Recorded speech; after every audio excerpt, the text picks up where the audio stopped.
Assalamualaikum warahmatullahi wabarakatuh. Dalam budidaya maggot BSF, agar bisa menghasilkan bisa maksimal, hasilnya bisa maksimal, kita harus memahami masalah-masalah setiap tahapan-tahapan di dalam budidaya maggot BSF. Kali ini saya akan membahas masalah-masalah di biopon pembesaran. Ikuti videonya sampai selesai.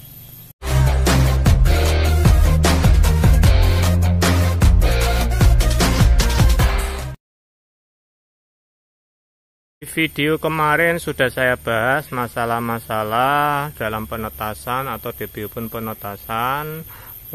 Kalau misalkan teman-teman bisa mengambil mempelajarinya, silakan dipelajari masalah-masalah dan bisa menanganinya di dalam biopon penetasan. Insya Allah hasil akan maksimal. Karena apa? Semua berkaitan, baik di masalah penetasan, di masalah biopon pembesaran, itu saling berkaitan. Percuma kalau misalkan kita bisa memahami di dalam biopon pembesaran, kita tidak bisa memahami masalah-masalah dan menanganinya di dalam biopon penetasan. Maka dari itu silakan ditonton dan dipelajari agar apa? Di dalam biopon pembesaran nanti tidak ada masalah, karena semua berkaitan. Apalagi kuncinya di biopon penetasan. Kalau penetasan maksimal baru kita memahami masalah-masalah yang ada di biopon pembesaran. Sebelum kita mengenal atau memahami masalah-masalah yang ada di dalam biopon pembesaran, kita harus tahu ukuran standarnya. Ukuran standar biopon pembesaran itu berapa kali berapa dan isi telur berapa. Ini masih banyak yang belum paham. Untuk 1 meter persegi itu 1 meter persegi, misalkan di 1 meter persegi itu diisi 5 gram telur maggot BSF. Dan ketinggian ini sebenarnya ada standarnya, yaitu 20, bagusnya 20. Ketinggian untuk ini itu 20 cm. Namun ini enggak ada, mungkin memang cuma 10 cm, 10 cm. Bahkan itu yang di sana itu cuma 5 cm. Namun itu dengan perlakuan khusus dan trik-trik khusus agar maggotnya tidak pergi dari biopon. Jadi kalau ingin standar dan tidak banyak masalah, kalau belum bisa itu ya dibikin 20, ya minimal 15 nggak masalah.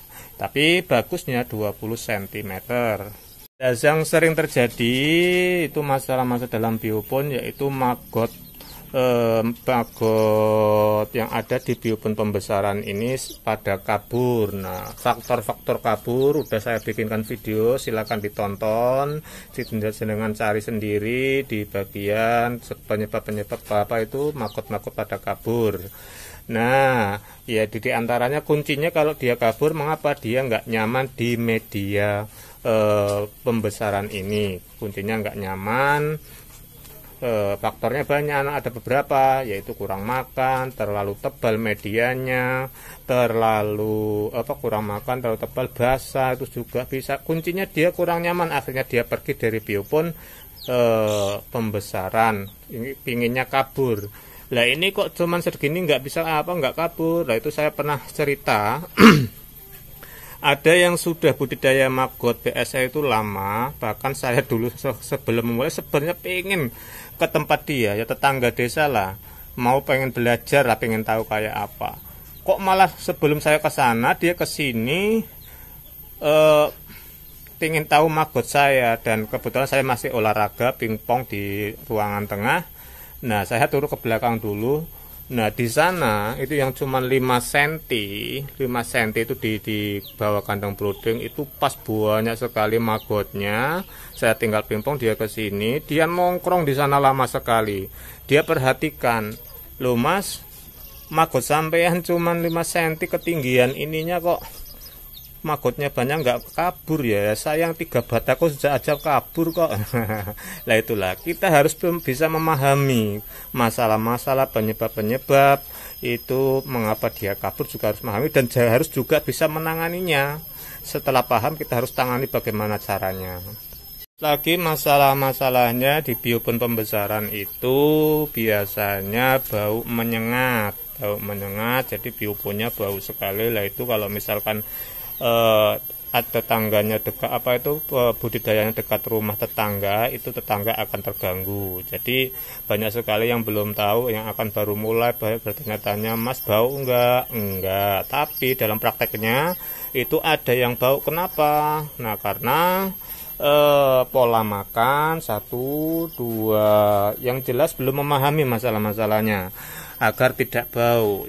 Nah, pola makan itu harus diatur. Nah, yang penting 1 hari habis itu bagus. Bahkan ada yang mencoba 1 kali pakan sampai panen ya ada. Namun kita kalau misalkan masih pemula, jangan dilakukan, karena nanti kalau misalkan nggak pas itu akan menimbulkan bau yang menyengat. Karena apa? Kotoran makanan yang maggot itu nggak habis langsung, dia akan menumpuk dan busuk, akhirnya bau menyengat. Jadi kalau masih pemula, usahakan 1 hari sekali itu dikasih makan, yang penting habis, gitu aja. Jadi ukurannya yang penting habis, cukup, dan dia tidak kabur. Kalau misalkan kurang dia kabur, atau misalkan dia kelaparan, dia akan kabur juga mencari makan. Karena apa? Ya seperti manusia, kalau kelaparan ya bingung dia mencari makan.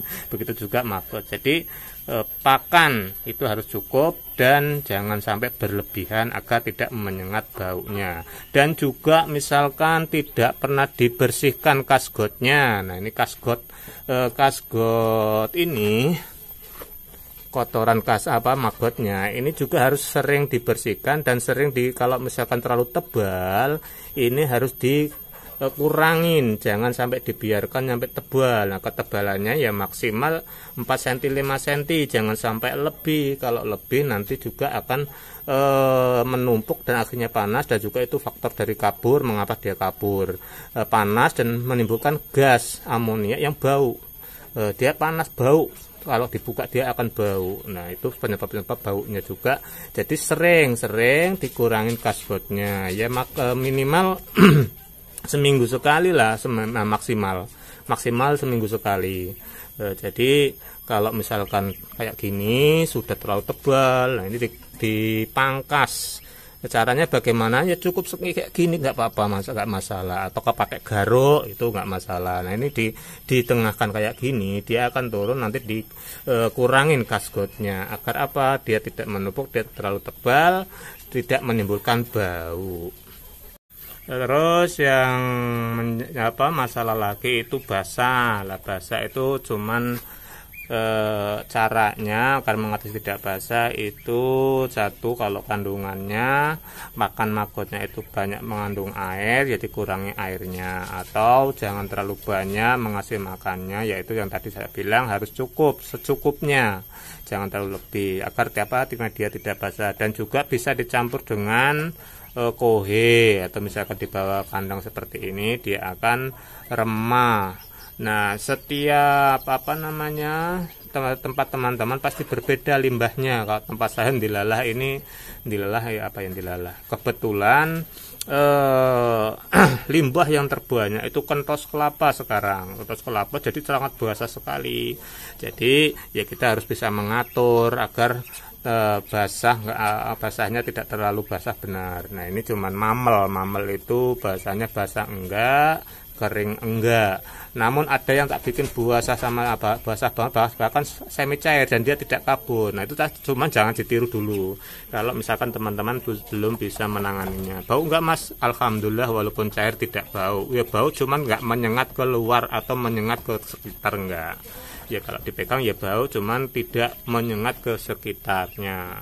Atau kalau misalkan kita di sekitar kandang tidak menyengat, nah, baunya tidak. Namun jangan ditiru dulu, kecuali nanti teman-teman sudah mahir, sudah tahu masalah-masalahnya. Pengen medianya basah nggak masalah, bahkan media cair pun nggak masalah. Maggotnya pun perkembangannya luar biasa kalau basah, kalau cair. Beda dengan yang kering, perbedaannya ya sangat-sangat jauh, misalkan perkembangan untuk pembesarannya. Nah, itu adalah masalah-masalah di biopon pembesaran. Jadi teman-teman silakan pahami, silakan cari solusi sendiri. Kalau misalkan belum paham dalam keterangan saya, nanti dalam budidaya pasti teman-teman akan mengalami suatu masalah yang mungkin perlu dipecahkan. Sambil dipecahkan ya silakan tanya-tanya, nggak masalah di kolom komentar.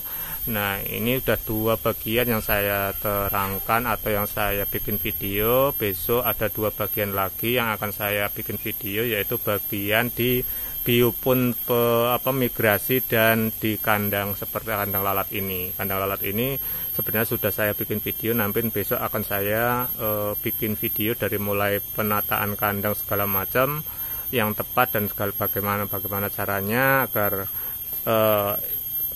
kandang ini selalu terisi dengan lalat, tidak telat. Nah, oke, sekian, semoga bermanfaat. Wassalamualaikum warahmatullahi wabarakatuh.